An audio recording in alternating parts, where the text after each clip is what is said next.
Bueno, acabamos de tocar la entrada del cielo, ¿verdad?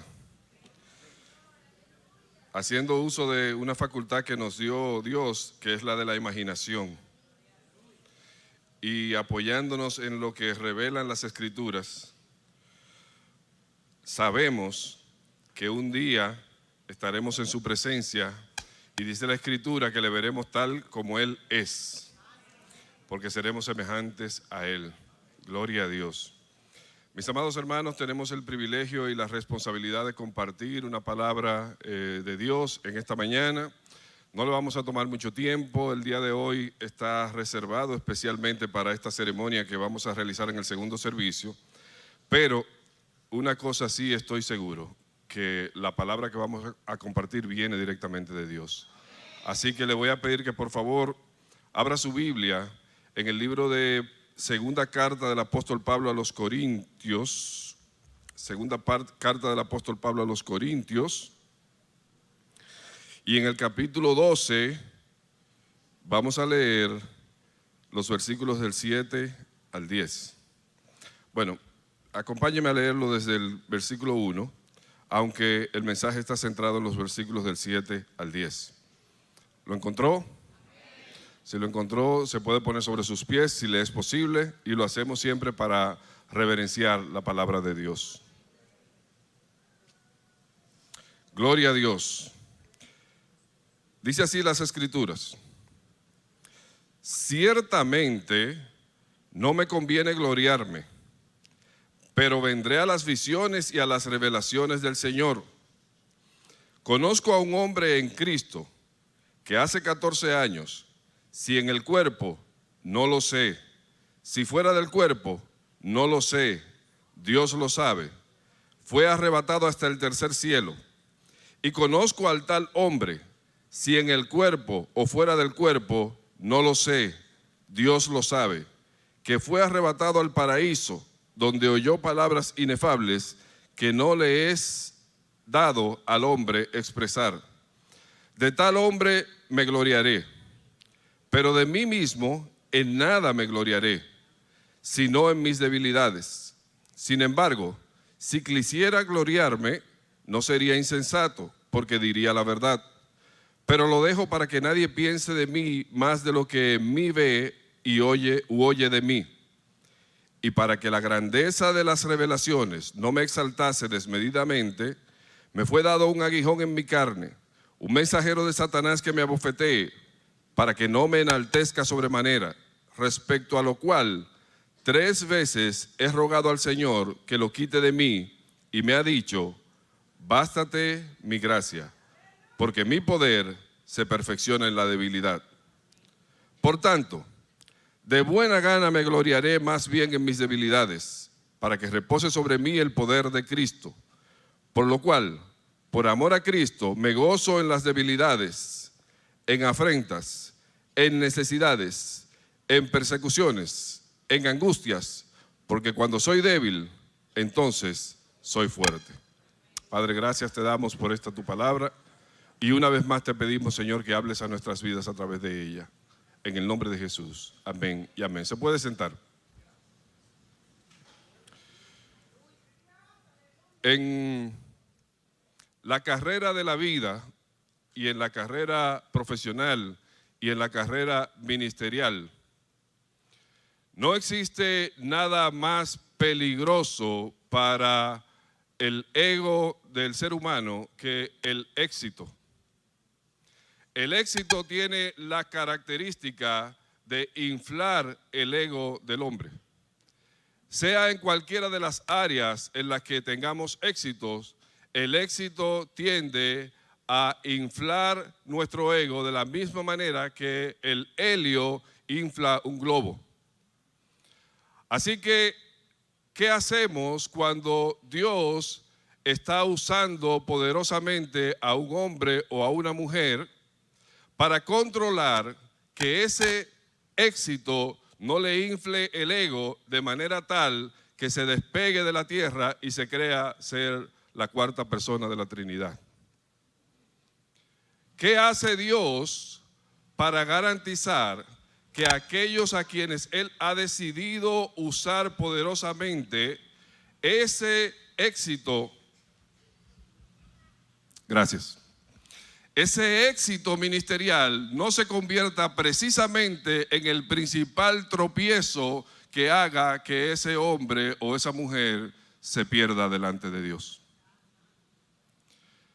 Bueno, al considerar las porciones de las Escrituras que estamos analizando en este día, nos damos cuenta de que Dios tiene sus métodos para garantizar que nosotros todo el tiempo estemos con un cable a tierra. Bueno, quizás lo dije en un lenguaje muy técnico. Dios tiene sus métodos para garantizar que ese globo se mantenga en el suelo.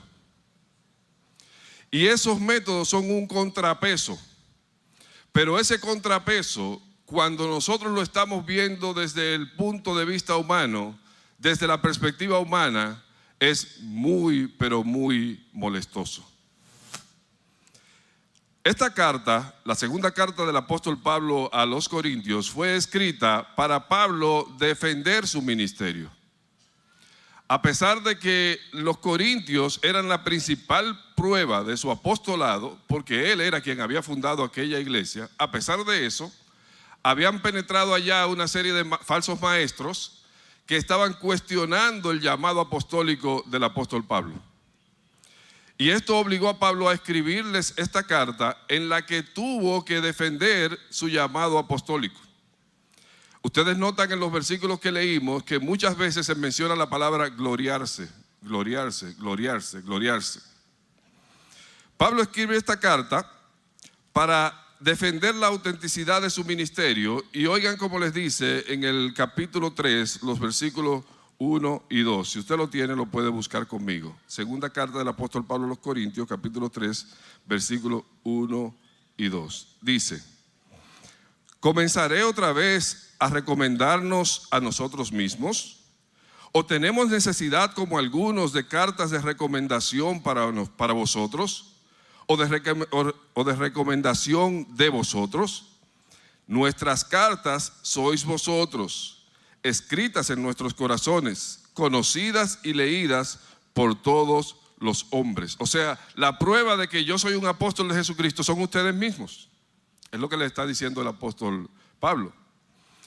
Él tiene que necesariamente descalificar a aquellos que se han dedicado a denostar su ministerio. Y por eso, en el versículo 2 del capítulo 10, dice lo siguiente acerca de las personas que están diciendo que él no es apóstol. Dice: ruego pues que cuando esté presente no tenga que usar de aquella...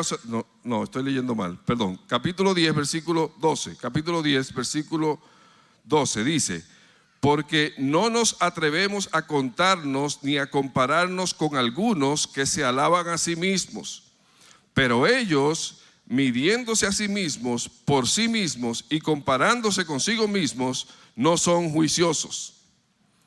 En otras palabras, el apóstol Pablo está deseoso de demostrarle que no solamente ellos son la muestra de su ministerio, sino que él ha acumulado en la vida ministerial éxito y mérito suficiente para gloriarse si quisiera gloriarse. Y así llegamos al pasaje donde hemos estado conversando en los últimos minutos. Y en el versículo 1 él dice: ciertamente no me conviene gloriarme, pero vendré a las visiones y a las revelaciones del Señor. Conozco a un hombre en Cristo. ¿De quién usted cree que estaba hablando? De sí mismo. Lo está diciendo en tercera persona, pero está hablando de sí mismo. Oiga las experiencias espirituales que había tenido el apóstol Pablo. Hace 14 años, dice él, si en el cuerpo o fuera del cuerpo, no lo sé, fue arrebatado hasta el tercer cielo. Mis amados hermanos, muchos hombres de Dios tuvieron grandes experiencias espirituales, épicas experiencias espirituales, pero pocos tienen la certeza de que estuvieron frente al altar de Dios.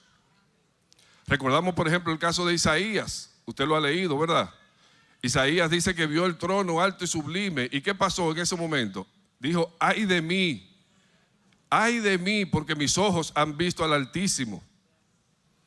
Sin embargo, este hombre certifica que él estuvo allá, y no solamente estuvo allá, sino que tuvo una conversación directa con el Señor en su trono. Siga leyendo conmigo.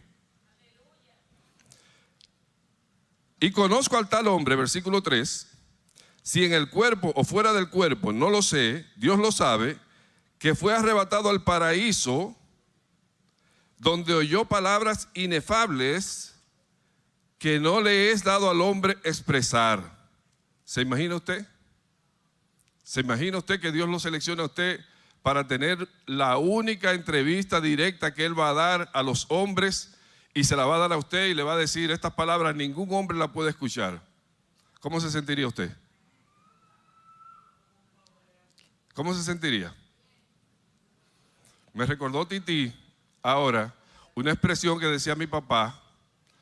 Mi papá decía que el pavo real expandía su plumaje, y él mismo se consideraba, se pavoneaba, ¿verdad? Levantaba el pecho así, al ver la grandeza de su plumaje, pero que cuando miraba y se veía los pies, entonces tenía que recoger las plumas. ¿Se imagina usted si los pies de él hubiesen sido perfectos también? ¿Quién lo baja de esa nube? Entonces lo que está diciendo el apóstol Pablo es, Dios me dio una experiencia espiritual tan sin igual, que para producir un contrapeso, para que esa experiencia no me exaltase sobremanera, entonces me dio un aguijón que me mantiene mirándome los pies y viendo la debilidad que tengo. Interesante. Ahora, ¿cuál sería esa debilidad? Yo creo que puedo encontrar aquí 3 debilidades que son comunes a todos los seres humanos. La primera debilidad es un espíritu que tiende a ser orgulloso. La primera debilidad que tenemos todos los seres humanos es que tenemos una naturaleza caída que hace que nuestro espíritu tienda a enorgullecerse. Cuando nosotros tenemos mucho éxito, entonces poco a poco nosotros nos vamos llenando de orgullo. Y no sé si usted lo sabía, pero existe un orgullo espiritual.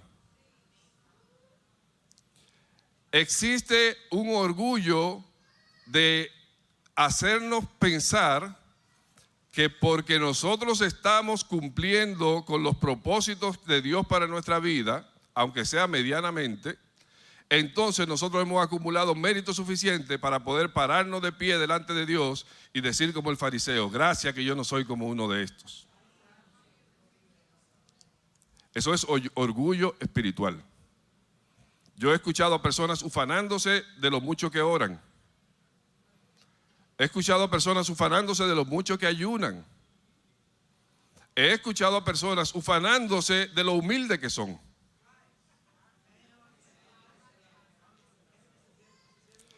Entonces, el orgullo espiritual es un peligro frente al cual estamos todos los seres humanos.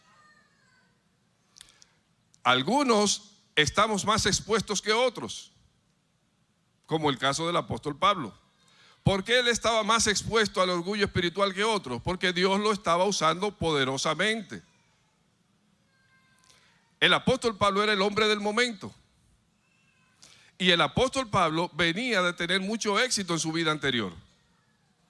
Era un hombre que, contrario a los demás que fueron tomados del vulgo, era un hombre que fue tomado de la cima. Él estaba en la cima de los fariseos, del fariseísmo. Y ahora Dios lo había llevado a la cima del ministerio apostólico. Entonces su espíritu tenía el peligro de enorgullecerse. Pero si usted piensa que eso es una cualidad solamente del apóstol Pablo, le pido que lo revise un poco. Porque la Biblia dice con mucha claridad que nosotros, aún de lo que hemos recibido, nos jactamos como si fuera nuestro. Y el apóstol Pablo dice, y si lo recibiste, entonces ¿de qué tienes que gloriarte? Entonces el primer peligro, la primera debilidad que nosotros tenemos es nuestra tendencia a ser orgullosos.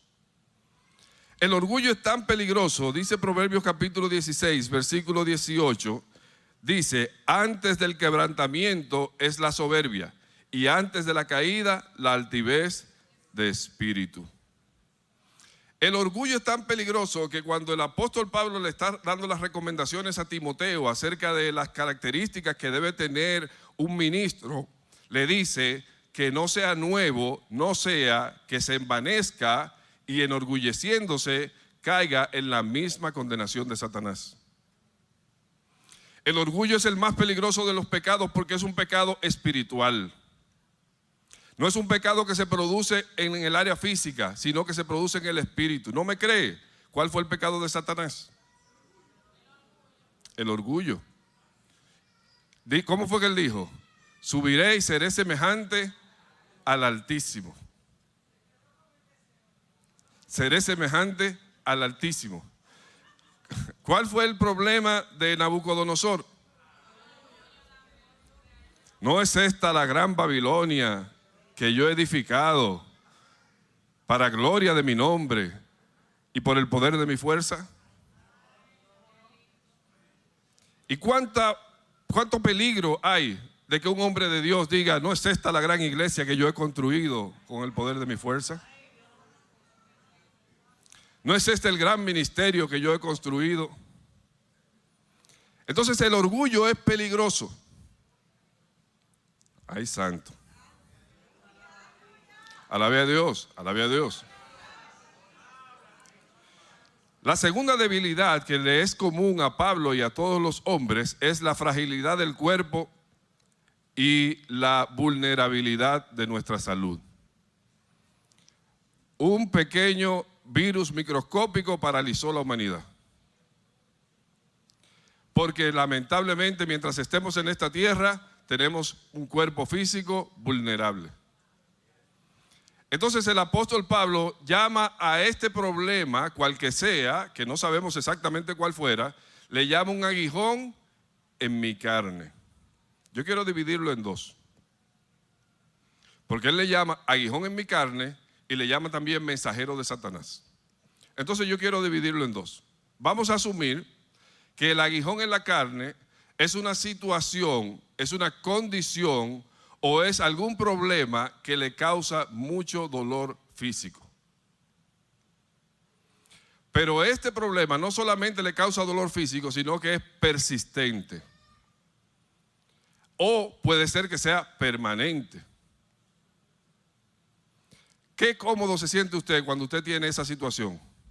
¿Qué tan cómodo? Se siente muy incómodo. No sé cuál sea el aguijón de Pablo. Pero yo quiero que ahora usted le dé mente y anote ahí al ladito de su Biblia cuál es el aguijón suyo. Yo sé que Dios está tratando con usted porque lo hizo conmigo.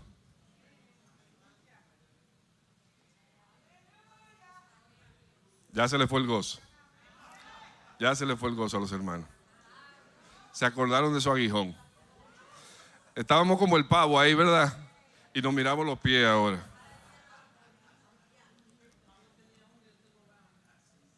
Entonces es doloroso, es persistente y requiere que Dios intervenga para poder librarlo de eso. La tercera fragilidad o debilidad que nos es común a nosotros con Pablo es la debilidad emocional. Usted y yo somos emocionalmente frágiles. Algunos tienen el umbral de su fragilidad más alto que otros, pero todos tenemos un punto a partir del cual nos quebramos. Todos. Algunos crean una coraza y no permiten que se le acerque nadie para que no lo hieran porque ya lo hirieron. Y se muestran muy fuertes y muy invulnerables emocionalmente, pero en realidad es que están rotos emocionalmente. Entonces yo quiero tomar la segunda parte de lo que Pablo habló cuando dijo un aguijón y dijo también un mensajero de Satanás. Así que él lo personificó. No sabemos lo que era, pero vamos a suponer que ese mensajero de Satanás es una persona en la vida suya o en la vida mía que tiene malas intenciones, que es una persona hiriente y que es una persona humillante. Y que para usted salir de esa persona necesita que Dios intervenga. Así que anote ahí al lado de su Biblia, mi mensajero de Satanás. Ya usted identificó que en su vida usted es débil porque hay aguijones que lo mantienen a usted en dolor. Y hay mensajeros de Satanás que lo mantienen a usted en humillación. Pero ¿sabe qué es lo más doloroso de todo esto? Que cuando usted sabe que usted está bien delante de Dios, cuando usted sabe que usted está cumpliendo con la voluntad de Dios, usted siente en el fondo de su corazón que eso es injusto. Usted siente que usted no se merece eso. Usted siente que está bien que eso le estuviera pasando a otra persona, pero a mí, que estoy en obediencia, no debería estarme sucediendo eso. Ya Dios debería haberme resuelto eso. Hoy sí es verdad que me están mirando serio. Voy a tomar un poquito de agua. Ahora usted alabe a Dios.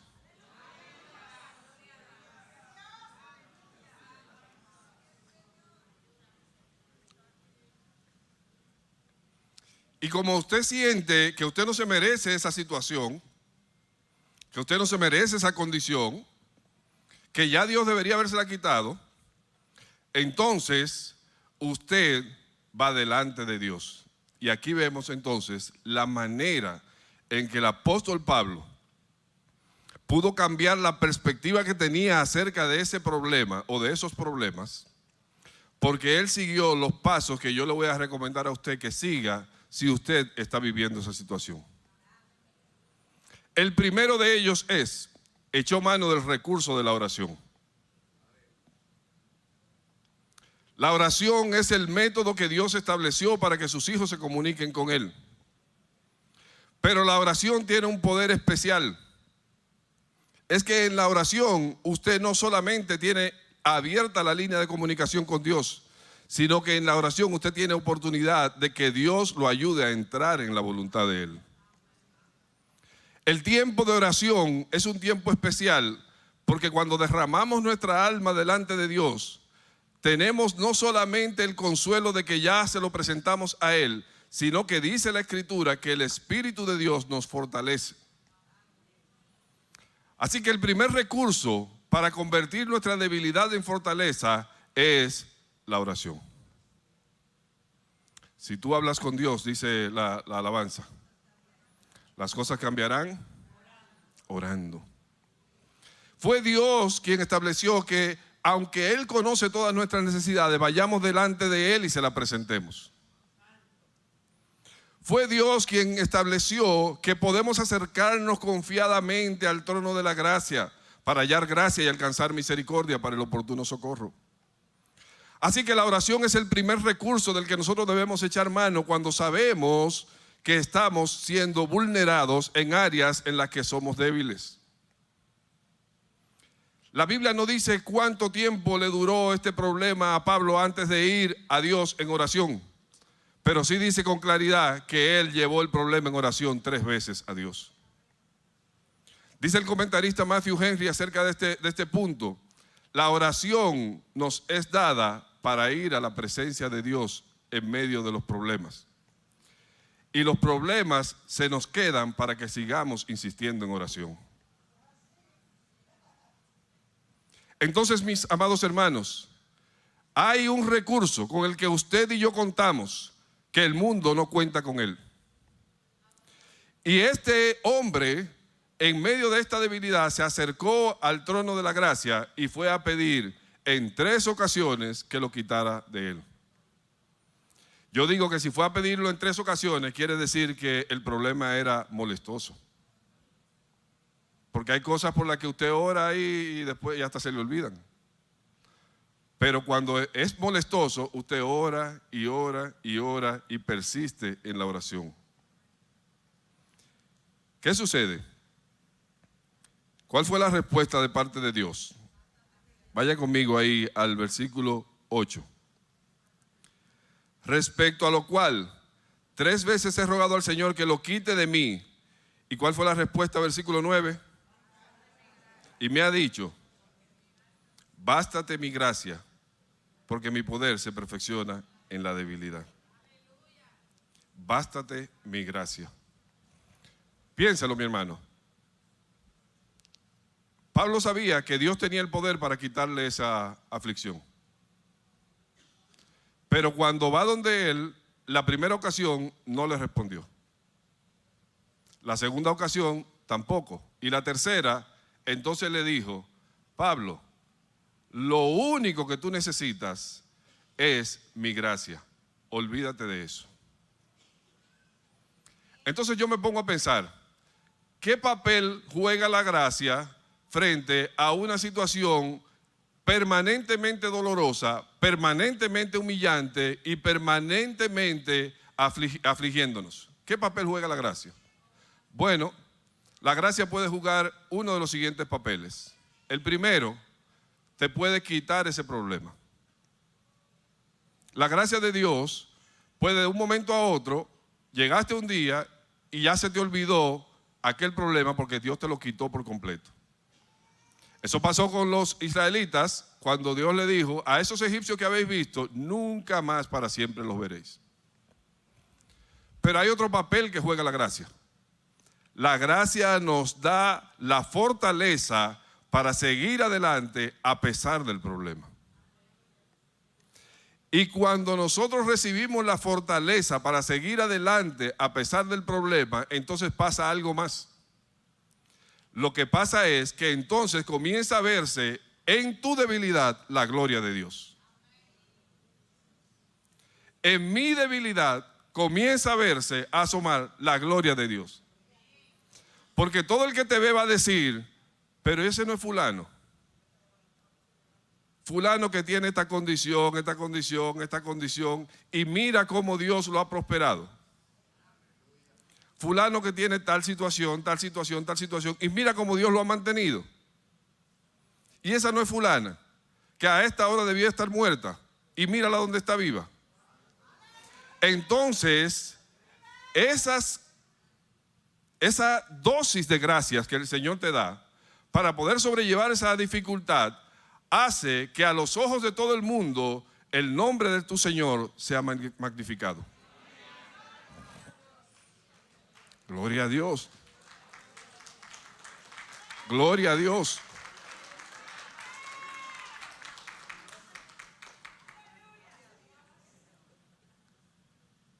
¿Y qué pasa?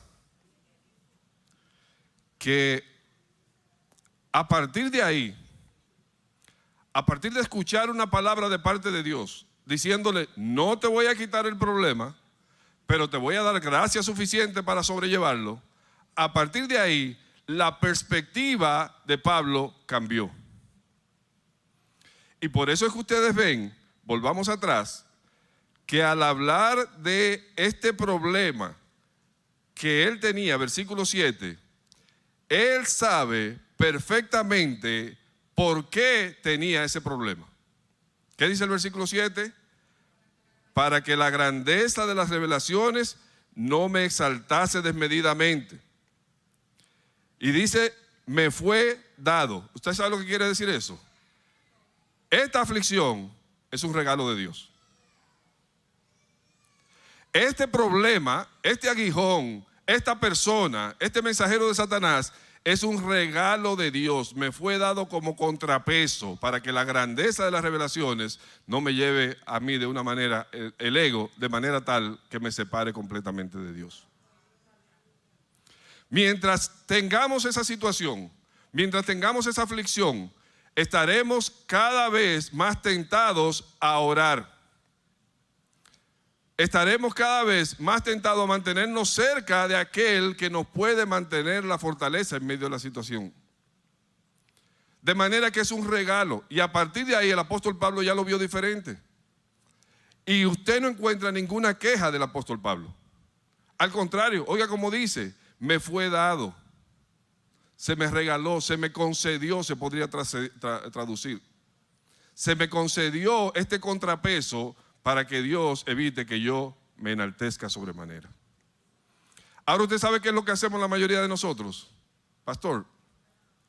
La mayoría de nosotros buscamos la manera de salir de ese contrapeso por nuestros medios. Yo me voy a quitar ese problema de encima de la manera que sea. Así sea por los medios santos o por los medios no santos, pero yo me voy a quitar ese problema de encima. Alábalo. Pero eso no fue lo que hizo el apóstol Pablo. El apóstol Pablo a partir de aquí dijo, ahora me gloriaré en ellas. Ahora me gozaré en mis debilidades. Porque mientras el Señor me mantenga en esa condición, todos los recursos del cielo están disponibles para yo pelear mis batallas. Si el Señor me quitara esa condición, entonces yo tendría que pelear mis batallas con mis recursos. Pero como la mantiene esa condición en mí, entonces los recursos de Él están a mi disposición. Por eso es que el Señor dice, mi poder se perfecciona en tu debilidad. Piénselo, eso fue lo que pasó con Gedeón. Dios le dijo, no, tiene muchos recursos. Córtalo. Señor, ¿y entonces en cuánto lo dejo? Déjalo en 300. Señor, contra un ejército de 300,000. Sí, porque yo quiero que la gloria sea mía. Si llega a presentarse Gedeón con un ejército que sobrepase el número de los demás, al final no sabemos si fue por el número o si fue porque Dios intervino.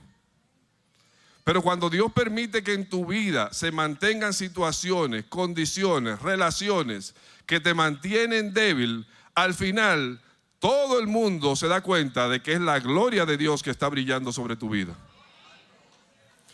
Y que cualquier victoria que tú tengas no es una victoria tuya porque tú no tienes los recursos. Es una victoria del Dios que te dijo, bástate mi gracia.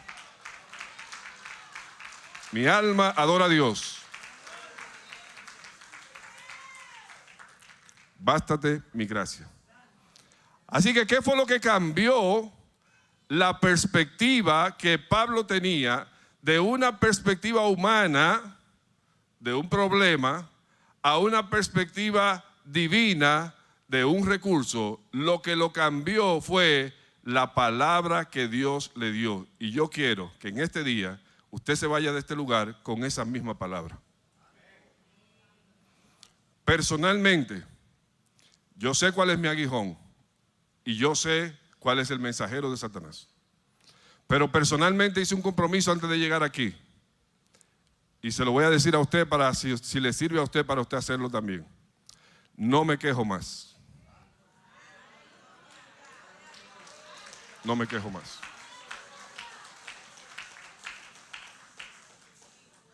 Y cambia mi perspectiva. Gracias Dios. Porque mientras más pese ese contrapeso, más grandes revelaciones y visiones tú me puedes dar, porque estás seguro que me vas a mantener en tierra. Así que yo quiero terminar con esto, mi amado hermano. Yo no sé cuál sea su aguijón, no sé cuál sea el mensajero de Satanás, pero sí le aseguro una cosa. Si usted toma la decisión de resolver eso por sus propios medios, a pesar de que Dios le ha dicho que deje eso en sus manos, si usted toma la decisión de resolver eso por sus propios medios, usted se está poniendo a usted mismo en la condición más vulnerable en la que usted puede estar. Y lo que Dios había planeado hacer con usted, entonces puede ser que Dios tenga que cambiar el plan, porque si hace eso con usted y usted se ha librado de aquel problema, entonces su alma se va a perder. Póngase sobre sus pies, vamos a orar.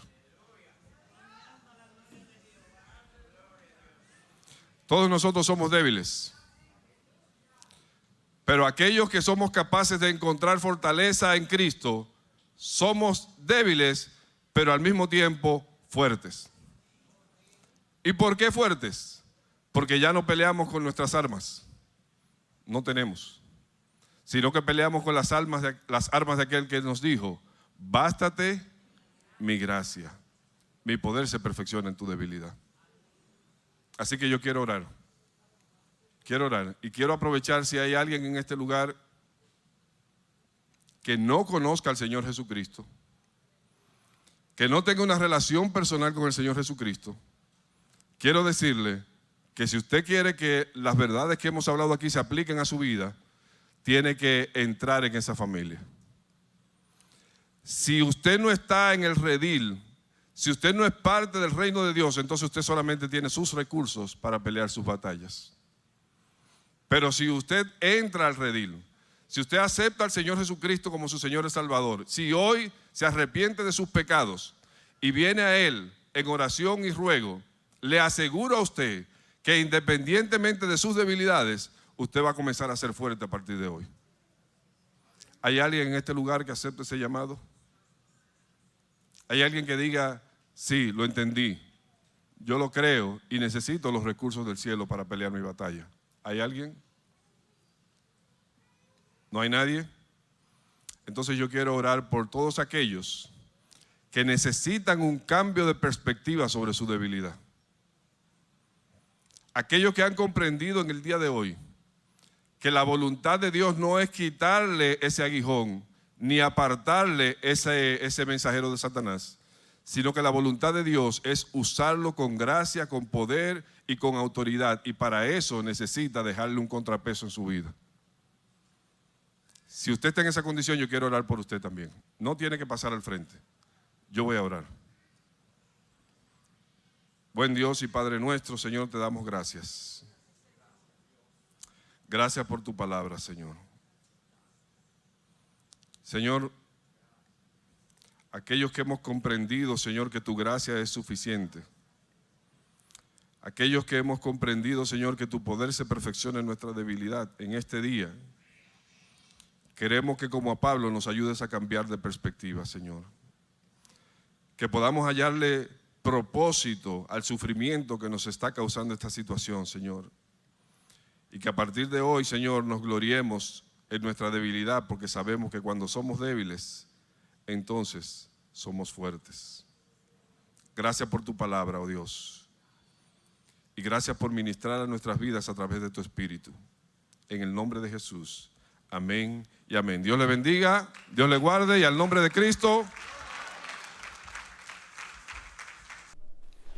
Apreciados amigos, en estos momentos queremos, ¿verdad?, compartir contigo el deseo de que usted reciba a Cristo Jesús como su Salvador. Si esta palabra ha sido efectiva en su vida y usted quiere hacer profesión de fe, este es su momento. Simplemente siga esta oración conmigo. Eterno Dios y Padre Celestial, te doy gracias por Jesucristo. Lo acepto como mi Señor y mi Salvador. En estos momentos comienzo una vida nueva en ti y yo sé que mis pecados han sido perdonados. En el nombre de Jesús me declaro victorioso. Amén, amén y amén. Bendiciones, pueblo. Nuevamente quiero darle las gracias a cada uno de ustedes por estar en sintonía con nosotros aquí en la iglesia La Puerta Estrecha. Este servidor, el pastor Pedro Olivieri, le da un cordial saludo a cada uno de ustedes, diciéndole que le amamos un paquetón, pero sobre todo queremos que recuerde que este año tenemos un año para desarrollar un tema de mucho interés para cada uno de nosotros, respetando nuestra fe. Por lo tanto, le pedimos que esté en sintonía siempre con nuestros servicios virtuales. Le amamos en el Señor y que Dios le bendiga.